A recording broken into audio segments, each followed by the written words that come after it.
नमस्कार। हमारे YouTube channel स्वर योगा नंबर 1 में आप सभी का बहुत बहुत स्वागत है। मित्रों, आज हम जानेंगे शब्द का अर्थ भाग 4। आज के इस वीडियो में हम जानेंगे मन क्या है। हमारे अंदर जो एक अदृश्य रूप में रहता है जिसे हम मन कहते हैं, इसके पीछे हर लोगों का अलग अलग मत है, अलग अलग विचार हैं। कोई तो कहता है कि ये जो सब कर रहा है वो मन के कारण ही हो रहा है। कोई कहता है कि ये मन ही करवाता है। कोई कहता है मैं नहीं करता हूँ, ये तो मेरी मन की इच्छा थी।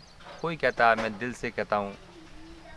ये सब चीज़ों में क्या है, ये आखिरकार जो हमारा मन है वो मन वास्तविक में किस प्रकार से पैदा हुआ हमारे शरीर में, और ये इसके बस में हमारे शरीर में कितनी चीज़ें हैं, और हमारा जो मन है वो मन किसके बस में है, ये जानना ज़रूरी है। हालांकि इन बातों से हो सकता है कि ज़्यादा आनंद ना आए, परंतु मन एक ऐसी चीज़ है जिसे हमने समझा लिया तो ये समझो कि हमारा जो मन है वो ही हमें सद्गति और सद्मार्ग पे ले जाता है। तो सबसे पहले हमें मन को समझना ज़रूरी होता है, न कि बाहरी चीज़ों को। आप हमारे चैनल पर नए हैं, अभी तक आपने सब्सक्राइब नहीं किया तो सब्सक्राइब करके जरूर जुड़ जाएं। साथ ही बेल आइकन को भी दबाएं जिससे आने वाले सभी वीडियो आपको सबसे पहले मिले। स्वर ज्ञान ही ईश्वर ज्ञान है और स्वर ज्ञान ही श्रेष्ठ। तो मन क्या है? जैसे कि हम सब लोग जानते हैं कि हमारा जो शरीर है ये 5 तत्व से बना है। इसमें आकाश, वायु, अग्नि, जल और पृथ्वी, ये 5 महाभूतों से हमारा शरीर की रचना हुई है। तो 5 तो इसमें तत्व हो गए। अब 10 इंद्रियां हैं। अगर आपको 10 इंद्रियों के नाम जानना है तो इसके ऊपर हमने वीडियो बनाया है, उसकी लिंक मैं डिस्क्रिप्शन में दूंगा, तो आप उसे देख सकते हैं कि उनके क्या नाम हैं। और 25 प्रकृतियाँ हमारे शरीर में अनुभव के तौर पर, ये प्रत्यक्ष रूप में दिखाई नहीं देती हैं, अनुभव के तौर पर इसका अनुभव ही किया जा सकता है, परंतु वो साकार हैं, जीवित हैं। 25 प्रकृतियाँ, तो 10 इंद्री, 25 प्रकृति और 5 तत्व, ये 40 किलो का जो हमारा मन बना है, ये 40 चीज़ों के इकट्ठा करके परमात्मा ने हमारे मन को पकड़ा दिया कि जाओ तुम इन सब के कमांडर हो, इन सब की रखवाली आपको करना है। और आपको प्रकृतियों के नाम क्या है इसकी भी जानकारी आपको चाहिए तो इसके ऊपर मेरा वीडियो है, आप जाएं और देखें। मैं उसकी लिंक डिस्क्रिप्शन में ज़रूर दूंगा। तो यहाँ हमें क्या पता चला कि जो हमारा मन है, मन के अंडर कमांड में क्या है, ये 40 चीज़ें हैं। लेकिन दोस्तों, मैं ऐसा कहूँगा कि ये अलग अलग नहीं है, एक दूसरे के पूरक हैं। जैसे मन के बिना इंद्री का काम नहीं चलता है, लेकिन इंद्री के बिना मन का काम नहीं चलता है। अगर उदाहरण के तौर पर हम यूँ कहें कि जैसे मेरा मन बाहर गया किसी कल्पना शक्ति के साथ, तो वहाँ पर उस कल्पना शक्ति को प्राप्त करने के लिए या इन इंद्रियों से देखने के लिए, इन इंद्रियों से सुनने के लिए और इन इंद्रियों से उसको स्वाद के लिए, खुशबू के लिए, स्पर्श के लिए, इन इंद्रियों का अगर आनंद लेना है तो हमारी ये शरीर इंद्रियों के इशारे पर चलेगा, तब जा कर के हम उस फल की प्राप्ति कर पाएंगे। तो हमारा जो मन है, मन पहले जाता है, इसके बाद में इंद्रियां वहाँ पहुँचती हैं। तो ये एक दूसरे के पूरक हैं। समझो कि मन तो चला गया, अगर इंद्री वहाँ ना जाए तो क्या काम की वो कल्पना, किसी काम की नहीं है। या फिर हमारी शरीर तो वहाँ पहुँच गया है, परंतु वो काम करने का मेरी मन ही नहीं कर रहा है, तो क्या काम का वो काम। इसे कहते हैं एक दूसरे की पूरक हैं। इंद्री का मन के बगैर काम नहीं चलता है और मन का इंद्री के बगैर काम नहीं चलता है।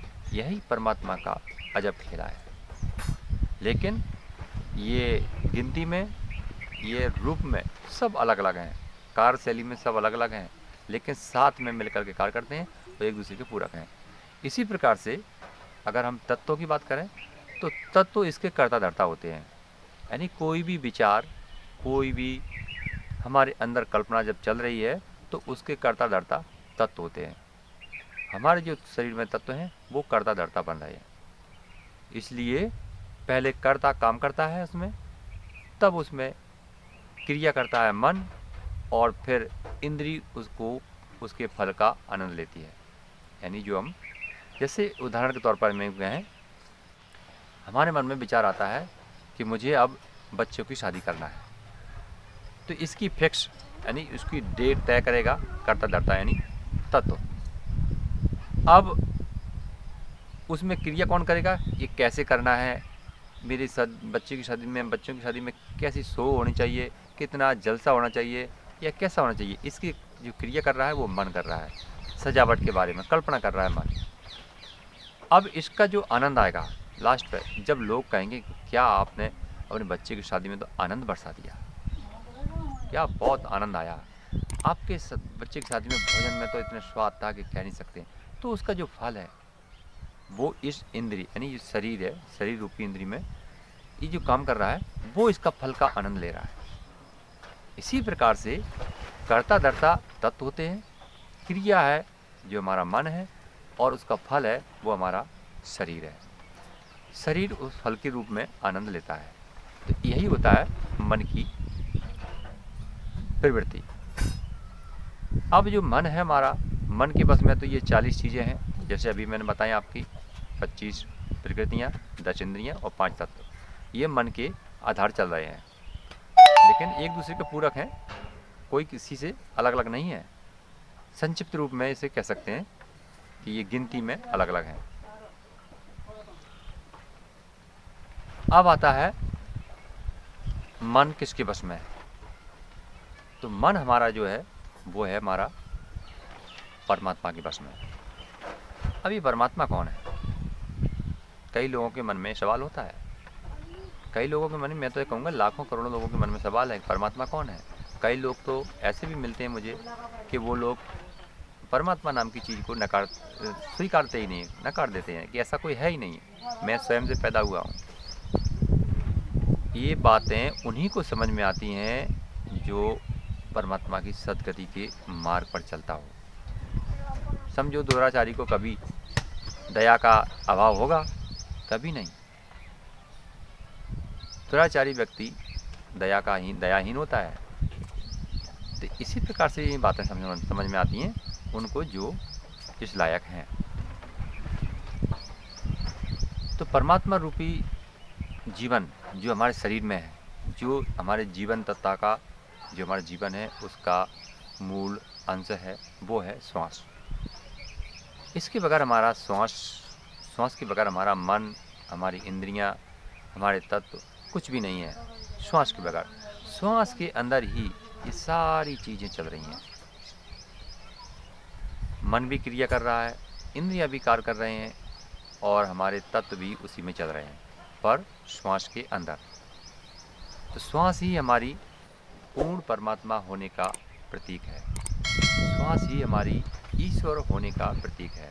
श्वास के बगैर एक पत्ता भी नहीं हिलता है। जैसे लोग कहते हैं कहावत में कि उसके बगैर पत्ता नहीं हिलता है, तो वो नहीं है, श्वास है वो। श्वास के बगैर पत्ता नहीं हिलता है। तो श्वास के बगैर हमारा मन भी नहीं है, हमारा इंद्रियां भी नहीं है, और हमारा शरीर भी नहीं है। तो कौन हुआ हमारे जीवन का मुख्य मालिक? श्वास। अब ये श्वास और मन अलग अलग कैसे होते हैं? जैसे हमें एक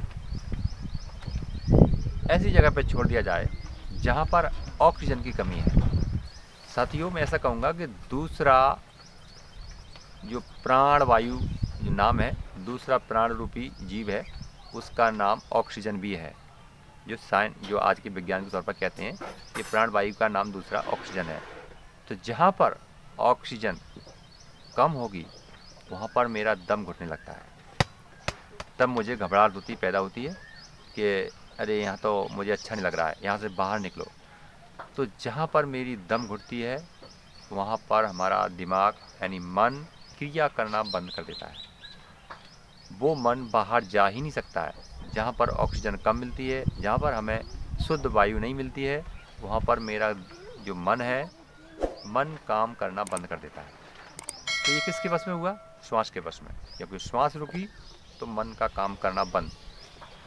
दूसरा एग्जाम्पल कह सकते हैं कि जैसे जब आकस्मिक जब घटना होती है, जब इंसान मूर्छित हो जाता है तो उस समय उसके मन को धक्का लगता है। मन को जब धक्का लगता है तो मन बाहरी क्रियाओं को छोड़ देता है और शरीर की क्रियाओं को पकड़ता है। अगर उससे भी पकड़ने में वो विफल है तो फिर वो गुमसुम, ना उसे अच्छा का एहसास रहता है ना बुराई का एहसास रहता है, जिसे हम कोमा कहते हैं। तो ऐसी पोजीशन जब भी बनती है जब हमारी प्राण वायु ऊर्जा को दिक्कत आती है। क्योंकि हमारे शरीर में समझो ब्लड निकल गया तो हमें ऑक्सीजन की अधिक ज़रूरत रहती है। तो उस समय अगर हमारा दिमाग काम करता है तो जानते हो दोस्तों, दिमाग को काम करने में 20% ऑक्सीजन ख़त्म होती है हमारे शरीर की। तो 20% ऑक्सीजन की बचत करता है दिमाग यानी मन, तो उसे भी असंतुलन में कर देता है, शून्य पड़ जाता है। ना उसे अच्छाई और ना बुराई का कोई होश नहीं रहता है। ऐसे जो कार्य हैं वो मन के अलग हैं, शरीर के अलग हैं और तत्व के अलग हैं। शरीर अर्थात इंद्रियों के अलग हैं। तो इन सबको कार्य अलग अलग हैं लेकिन करते एक दूसरे के साथ, एक दूसरे के पूरक हैं। जैसे हमारा बायां हाथ, हमारा दाहिना हाथ और हमारा बायां हाथ, इसके बगैर इसका काम चलता है और इसके बगैर इसका काम चलता है। एक दूसरे के पूरक हैं लेकिन कभी कभी ये अलग अलग भी काम निकाल लेते हैं। तो ये पोजीशन होने पर तो यही होता है मन का कार्य। तो साथियों, मन क्या है, इस शब्द का अगर अर्थ आपको अच्छा लगा हो तो वीडियो को ज़रूर शेयर करें। फिर मिलते हैं अगले ऐसे किसी सरल अर्थ के वीडियो में। तब तक के लिए नमस्कार।